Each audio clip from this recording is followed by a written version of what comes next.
Sleepity boo. I gotta. Okay, here we are again. Day 2 of recording. Oh, by the way, I'm borrowing this my friend's shirt. I love this. It's like a cat, but it's sleeveless. Kitty, pussy, and then just like arms. They're coming in slowly but surely.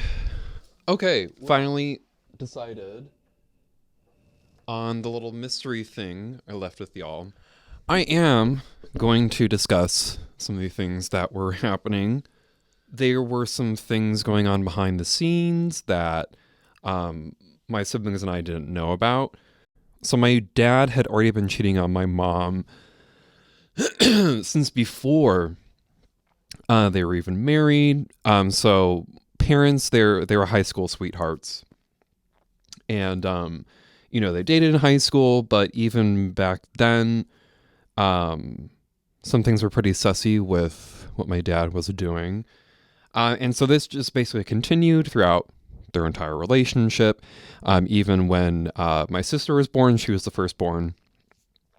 Some of that was still going on.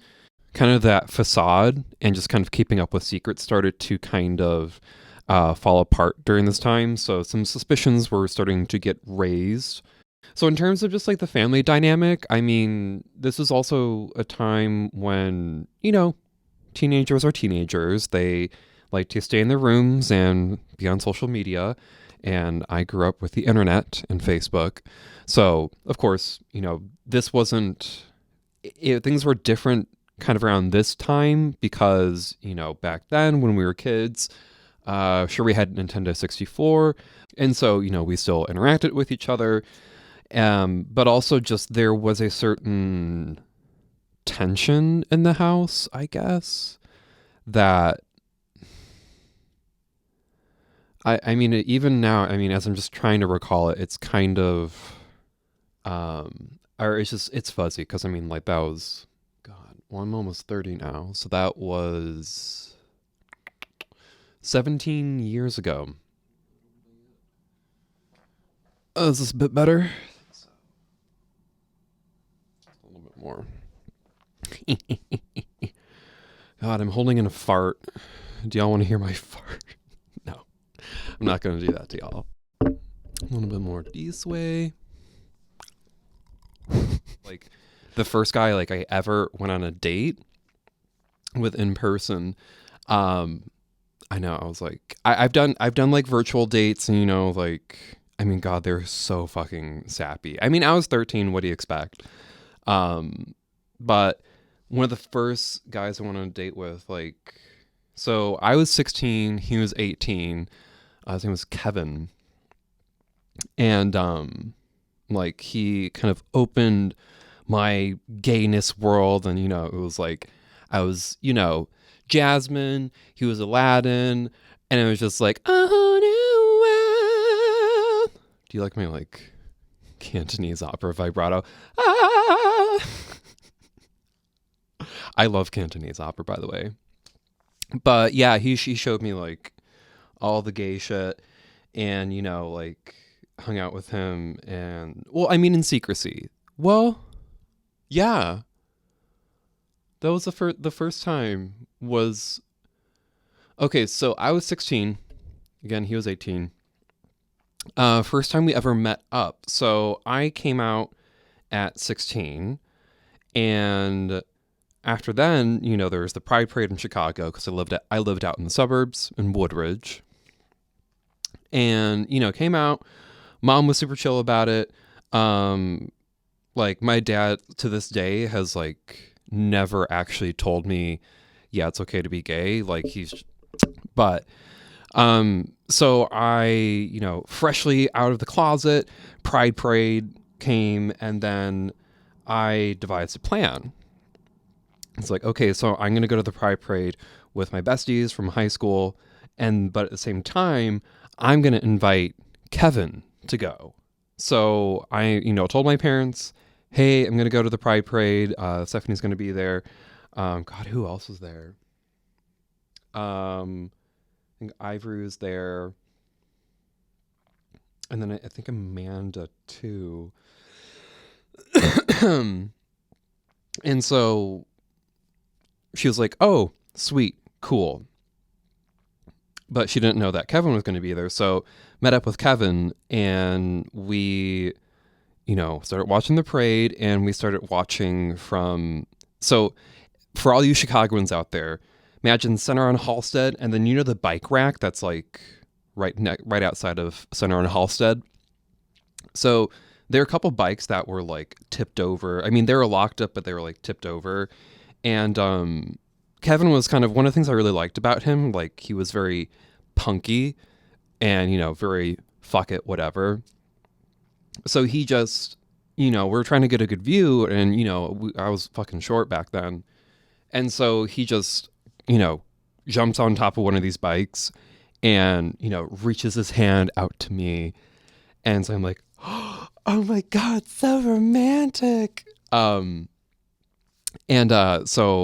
get up on there, start watching the parade, all of that. And then I had my first kiss, and it was magical.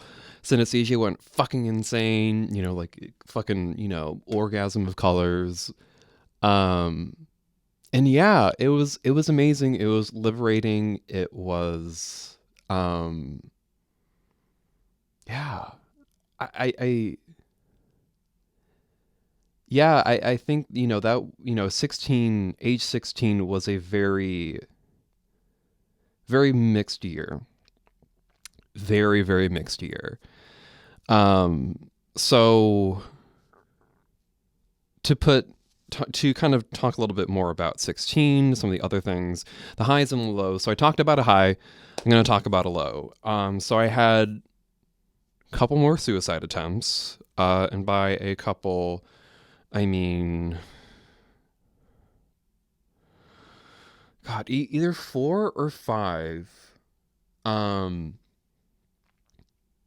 honestly, the like, this is the weird thing. I mean, I guess this is just like, how trauma works, where it's like your brain will shut off that memory, or just because it's, when you think about it, your body doesn't know that it's not happening, and in order to protect itself, it'll just like shut down.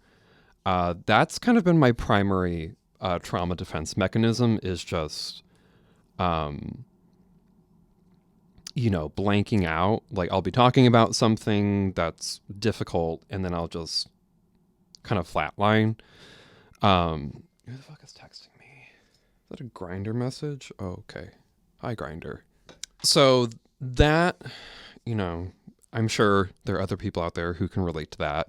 And it's always weird when you're like in a conversation with someone, and then you kind of like flash back to a certain moment. You're just like, so I had a couple more suicide attempts, and so I'm trying to think of like how I can describe this in a linear way, because this is where things get crazy and just kind of complicated. So, so 13, started exploring my sexuality, going back to Charlie and Tomas. Started talking to guys online. And then there was another guy, his name was Justin. I was 16, he was 26. And I looked to him more as like a mentor, but I did have a crush on him. And I mean, like, what I really liked about him was he was very, very explicit. He was like, no, you are cute. I do think you are cute, but you are 16 and I'm 26. I'm not gonna get arrested for like statutory rape or some shit like that. These are the boundaries, and you are not crossing them. So I really do appreciate that about him. And he did, he was pretty good about like, hey, so like, why are you talking to a 26-year-old? Like, what's going on at home? Him being an older gay man, like, he understood that, for me as a young gay man to kind of be, reaching out to like an older gay man, kind of brings up some questions of like, okay, well, are you in an environment where your sexuality is nurtured and accepted and all of that? And then I remember I was taking this improv class, and it was for teenagers. I was 15 years old at the time, and there was this. I made a friend there. I forget her name, but we were doing an improv bit or something, and then we were kind of like waiting on someone else. Like the teacher was like kind of working with someone else, and it was just me and her were talking, and then she just was like, "Wait, are you like bi or something?" And I'm like, "Yeah, I'm bi," and I just like blurted it out.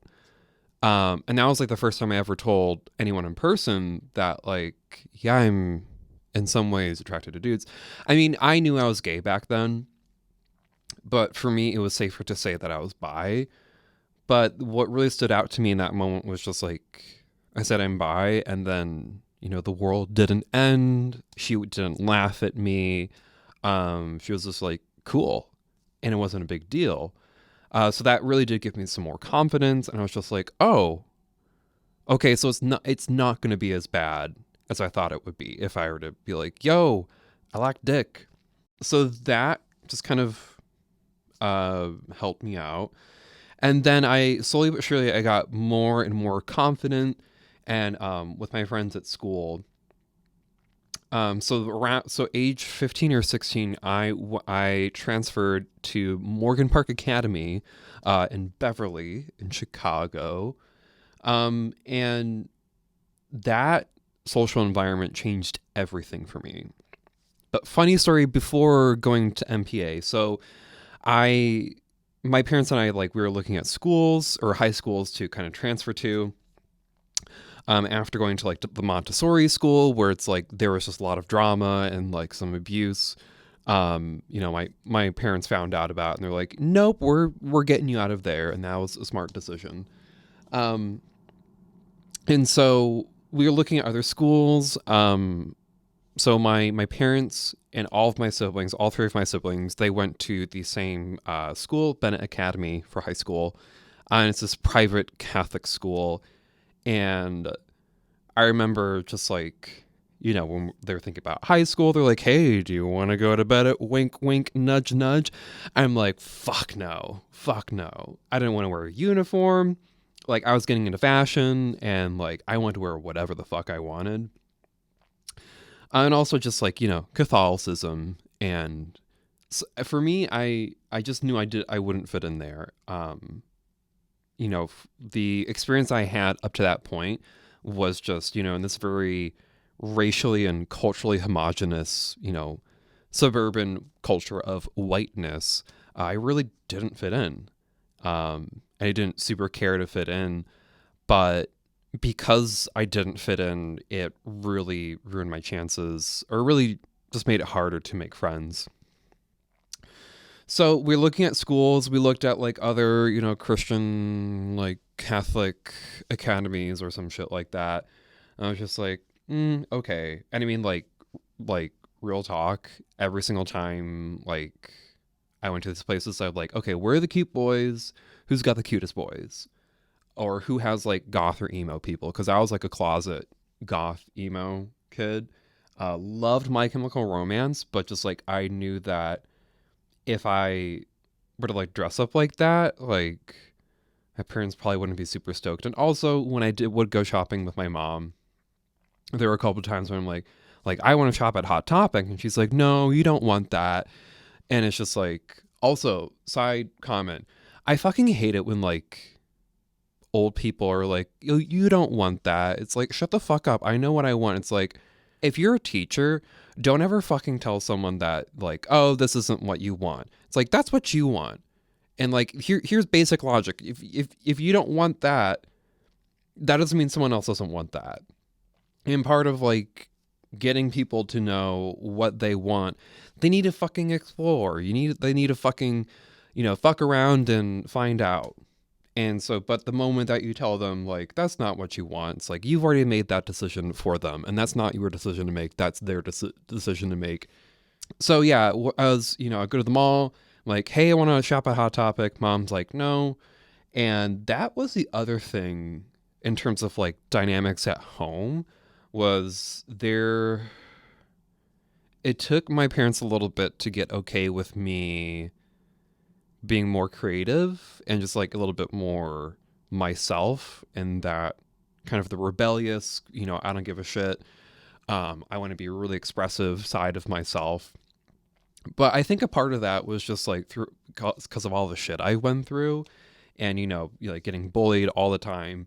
So part of that was really just, we don't want you to get made fun of, and we see that you're struggling to fit in, so we're going to like buy you clothes and make you wear clothes that where you are a bit more normal. So I get that, but at the same time, it was a pretty toxic message. And I think part of the reason why I didn't really fit in was just because my true authentic self, and I was still finding that, um, was very contained and very inauthentic. It was just all of that. Went to all these different schools to look at them, and then shadowed Morgan Park Academy, and I was like, okay, this is pretty cool. We met the headmaster, super nice guy. Like, that was one of the reasons why the school stood out to me. It was like, this man was just so genuinely nice. I was like, oh wow. But then like as we were walking around, we saw some of the other students there, and like, very diverse. I mean, I was like, you with my experience, my experience with my time there was just like, you name a country, you name an ethnicity or any sort of nationality, and there's always at least one person from, that walk of life or, nationality, all of that. And we were getting ready to head out, but as we were heading out, one of the students was walking by, and she was super fucking goth. Like, she got like the fucking black Jinko jeans with like the blue piping and the chains, and she got the fucking, the I'm thinking of like, the Karen haircut with like the spike in the backs. Like, before it was like Karen, it was like used to be goth.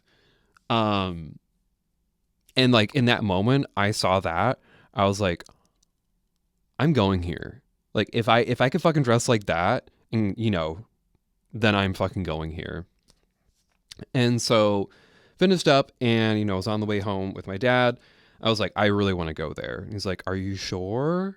And then I think the motherfucker was like, are you sure you don't want to go to Bennett? And I was just like, no, fucking Bennett, like fucking Catholic priest, it's like, I'm a little gay boy. I mean, I'm not gonna say I wasn't privy to that back then, but just like something about like old white men just like creep me the fuck out. I mean, it still does. But anywho, so went to Morgan Park Academy, and that really changed shit. Because before then I didn't really fit in anywhere, but I remember the first day that I got there, people were coming up to me and were like, hey, what's your name? And I was just like what? Like, I'd never experienced that before. Um, and so, because it was a very positive, very nurturing environment, like everyone there was family. Everyone there like knew each other for like at least like, several years. And so that just kind of helped me come out of my shell a little bit more and become more confident, as I became more confident with myself. And I guess this has been a big theme with my life, is the more confident I get, the more trouble I get into. But with, so MPA, went there, super friendly, and I started to, build friendships with like everyone. And I mean, as I'm talking about it now, I'm like kind of surprised because, before MPA, like I was only friends with maybe like one or two people at a school, where, I just kind of hang out by myself. But to be friends with like everyone was just like it was completely foreign thought. And it was just like, oh, that's impossible. Um, it's because everyone at MPA was just so nice and amazing. And I started making friends, started getting more confident. And I started to really felt like I belonged somewhere. And I think a big part of that was just MPA was incredibly diverse, whereas before, there'd be so many white kids, and I was one of them. But I was the one who didn't fit in. Oh my god, wow, what a great story. I wonder what the next part's gonna be like. Well, good news for you. Next part's right here. Check it out. All that good stuff, and I will see y'all next time.